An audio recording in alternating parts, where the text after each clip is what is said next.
تو احباب ذی وقار، یہ کوئی ایک ہی موقع نہیں ہے کہ جس پہ لوگوں نے معجزہ دیکھا اور مسلمان ہو گئے۔ اس سے بھی بڑھ کر آئیے میں آپ کو سناتا ہوں ایک اور واقعہ۔ دلائل النبوہ شریف کے اندر اور دیگر ماخذ کے اندر یہ بات موجود ہے۔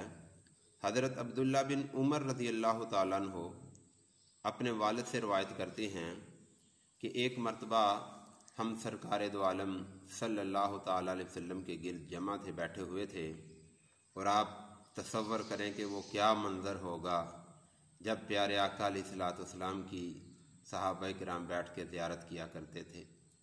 اللہ اکبر۔ تو فرماتے ہیں کہ ہم بیٹھے تھے تو ایک آدمی آیا جس نے مری ہوئی گو پکڑی ہوئی تھی، قبیلہ بنو سلیم کا وہ بندہ تھا، عرابی تھا۔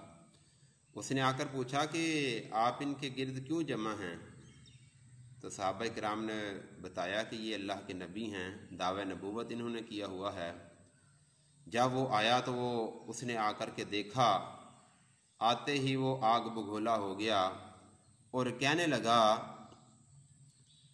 کہ لات و عزیٰ کی قسم، اگر تم مجھے جلد بعد نہ کہتے تو میں تجھے بھی قتل کر دیتا۔ یعنی کہ اپنی جواں مردی پہ بڑا اس کو مان تھا، اور ویسے بھی وہ جانوروں کا شکار کرتے تھے، گو پکڑ کے لایا ہوا تھا اور اس کو جا کر اس نے کھانا تھا۔ یعنی کہ حبشی کہہ لیں کہ وحشی قسم کے وہ لوگ تھے۔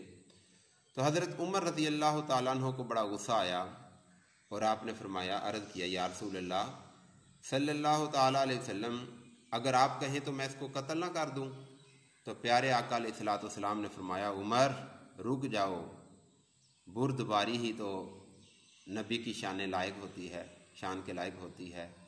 لہذا آقا علیہ الصلوۃ والسلام نے اسے فرمایا کہ تم مجھ پر کیوں ایمان نہیں لاتا، اور میری مجلس کے آداب بالائے طاق رکھ کر تو نے گفتگو کی ہے۔ وہ کہنے لگا کہ میں اس وقت تک ایمان نہیں لاؤں گا جب تک آپ صلی اللہ تعالیٰ علیہ وسلم اس مری ہوئی گو کو اشارہ کریں اور یہ پھر زندہ ہو کر آپ کی گواہی دے۔ سبحان اللہ۔ تو آقا علیہ الصلوۃ والسلام نے فرمایا کہ تم پھر ایمان لے آؤ گے؟ کہنے لگا، ہاں میں داخل ہو جاؤں گا اسلام میں۔ حضرت عبداللہ ابن عمر رضی اللہ تعالیٰ عنہ بیان کرتے ہیں کہ آقا علیہ الصلوۃ والسلام نے اس مری ہوئی گو کی طرف دیکھا۔ واہ واہ واہ واہ، سبحان اللہ، کیا شان ہے میرے پیارے آقا علیہ الصلوۃ والسلام کے، جس کے قدموں کا دھون ہے آب حیات، اور جس کے قدموں کے اندر یہ شان ہے کہ زندگی ملتی ہے۔ سبحان اللہ۔ پھر اس کی بات کے اندر، اس کے اشاروں کے اندر کیا جو ہے وہ حیاتی چھپی ہوئی ہوگی۔ سبحان اللہ۔ تو آقا علیہ الصلوۃ والسلام نے اس مری ہوئی گو کی طرف اشارہ کیا اور اسے آواز دی، تو وہ گو جو مری ہوئی تھی، جو بول نہ سکتی تھی، بلکہ زندہ بھی تو گو نہیں بولتی، اس نے فصیح عربی کے اندر بولنا شروع کر دیا اور کہا، لبیک و سعدیک یا رحمت للعالمین، اے رحمتوں والے، دونوں سارے جہانوں کے لیے رحمت بن کے آنے والے، میں حاضر ہوں، میں حاضر ہوں۔ تو آقا علیہ الصلوۃ والسلام نے اسے پوچھا کہ تو کس کی عبادت کرتی ہے؟ تو اس نے کہا کہ میں اس اللہ کی عبادت کرتی ہوں جس کا عرش آسمانوں میں ہے، الرحمن علی العرش استویٰ، اس کی عبادت کرتی ہوں جس کا قبضہ اختیار اس زمین کے اوپر ہے، میں اس کی عبادت کرتی ہوں سمندروں کے اوپر جس کی حکومت ہے، میں اس کی عبادت کرتی ہوں جس کی رحمت کا نظارہ دیکھنا ہو تو اس کی جنت کو دیکھو، جس کے عذاب کا نظارہ دیکھنا ہو تو اس کی دوزخ کو دیکھو۔ پوچھا کہ میں کون ہوں؟ عرض کرنے لگی، یا رسول اللہ آپ خاتم النبیین ہیں، خاتم المرسلین ہیں، رحمت للعالمین ہیں۔ جس نے آپ کا اقرار کیا وہ کامیاب، جس نے انکار کیا وہ ہمیشہ کے لیے ناکام ہو گیا۔ اللہ اکبر۔ یہ بات سننا ہی تھی کہ وہ جو عرابی تھا وہ کہنے لگا، اشہد ان لا الہ الا اللہ و اشہد ان محمدا عبدہ و رسولہ، اور ساتھ ہی کہنے لگا کہ یا رسول اللہ صلی اللہ تعالیٰ علیہ وسلم، ابھی تک زمین کے اوپر جتنے بھی انسان تھے ان میں سے سب سے برے مجھے آپ لگتے تھے، اور اب میں نے کلمہ پڑھ لیا ہے، آپ پہ ایمان لے آیا ہوں، آج کے بعد آپ سے محبوب مجھے کوئی نہیں ہے۔ آپ سے محبوب، اور یہ کسی किस यूनिवर्सिटी का तालिब इल्म था? किसी का नहीं, बल्कि दीदार मुस्तफ़ा का ये फैज़ था कि वो हदीस जो आका अलैहिस्सलाम ने फरमाया कि कोई बंदा उस वक़्त तक ईमानदार नहीं हो सकता जब तक वो सबसे ज़्यादा मेरे साथ मोहब्बत करने वाला ना हो। सुबहान अल्लाह, अल्लाहु अकबर। तो जब आका अलैहिस्सलाम ने उसके ईमान को देखा, कलमा पढ़ने को देखा, तो आका अलैहिस्सलाम ने फिर उसे सूरतुल फातिहा सिखाई, अल्हम्दुलिल्लाहि रब्बिल आलमीन, सूरतुल इखलास सिखाई। यही सूरतें जो हम ख़त्म के अंदर पढ़ते हैं और कुछ लोगों को ये पसंद नहीं है बात। प्यारे आका अलैहिस्सलाम ने फिर इसकी वैल्यू भी बता दी कि हम ये ज़्यादा क्यों पढ़ते हैं। आका अलैहिस्सलाम ने फरमाया कि ये सूरतुल इखलास तो एक मरतबा पढ़ेगा तो 1/3 कुरान पढ़ने के बराबर हो जाएगा। अगर तो 2 मरतबा पढ़ेगा तो 2 कुरान पाक, 2/3 कुरान पाक। अगर 3 मरतबा पढ़ेगा तो सूरत तो छोटी सी है, लेकिन अल्लाह ताला तुझे पूरा कुरान पढ़ने का सवाब अता फरमाएगा। सुभान अल्लाह। वो इराबी बोल के कहने लगा कि हमारा खुदा कितना प्यारा है कि हम थोड़ा सा अमल करते हैं और इतना ज़्यादा अजर अता फरमाता है, इतना ज़्यादा अजर अता फरमाता है। फिर नबी पाक सल्लल्लाहु ताला अलैहि वसल्लम के हाथ पाँव चूम कर वो जाने लगा तो प्यारे आका अलैहिस्सलाम ने फरमाया, सहाबा इसकी कुछ मदद करो। तो सहाबा इकराम ने उसकी मदद की। क्या मदद की कि आता है रवायात के अंदर कि उसके पास इतना माल हो गया कि जितना एक मुतकब्बर आदमी के पास आ जाता है। मतलब क्या कि अचानक अगर इतना माल किसी के पास आ जाए तो वो तकब्बर करना शुरू कर देता है।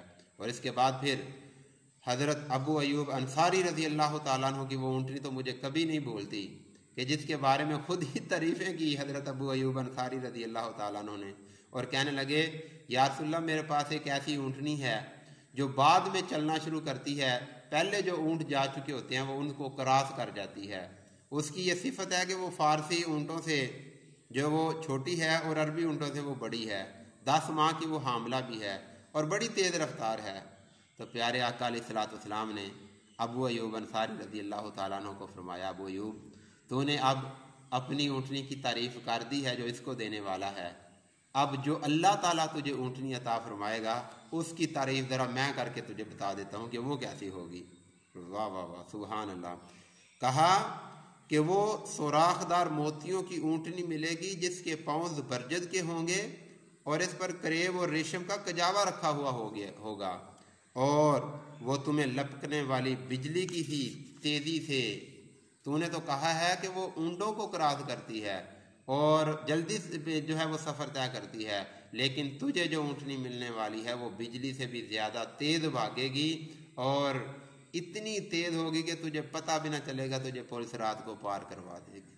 वाह वाह वाह, ये इनाम और अजर मिलेगा तुझे।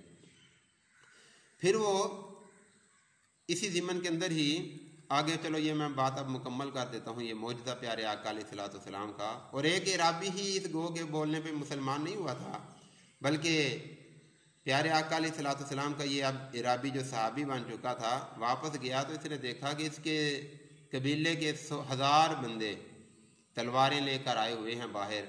पूछा किधर जा रहे हो? कहने लगे कि जिसने नबूवत का दावा किया हम उसे कत्ल करने मादल्ला उससे जंग करने जा रहे हैं। तो वो जो इराबी था जो उस कबीले का रईस भी था वो कहने लगा तुम उसका जो है वो कत्ल का इरादा रखते हो जिसका मैंने कलमा पढ़ लिया है।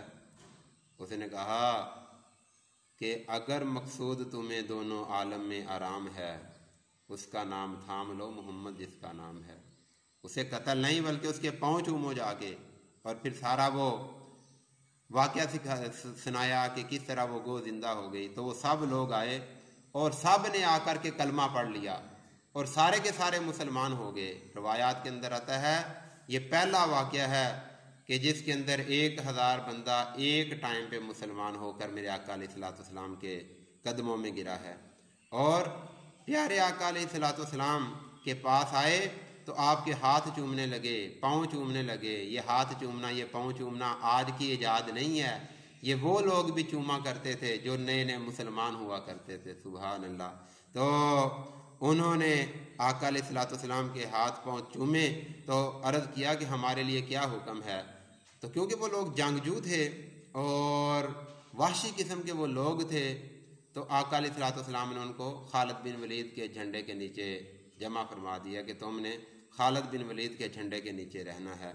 तो अजीज़ दोस्तों और बुज़ुर्गों, ये दो चार जो मौजज़ात मैंने आपको बताएं, ये क्या मेरे आका अलैहिस्सलाम की इतने ज़्यादा मौजज़ात हैं कि बंदे की ज़िंदगी ख़त्म हो सकती है लेकिन मौजज़ात ख़त्म नहीं हो सकते। इसी तरह आगे बुखारी शरीफ के अंदर हज़रत आयशा रज़ी अल्लाह ताला अन्हा से भी एक बहुत प्यारी रवायत जो है वो मौजूद है।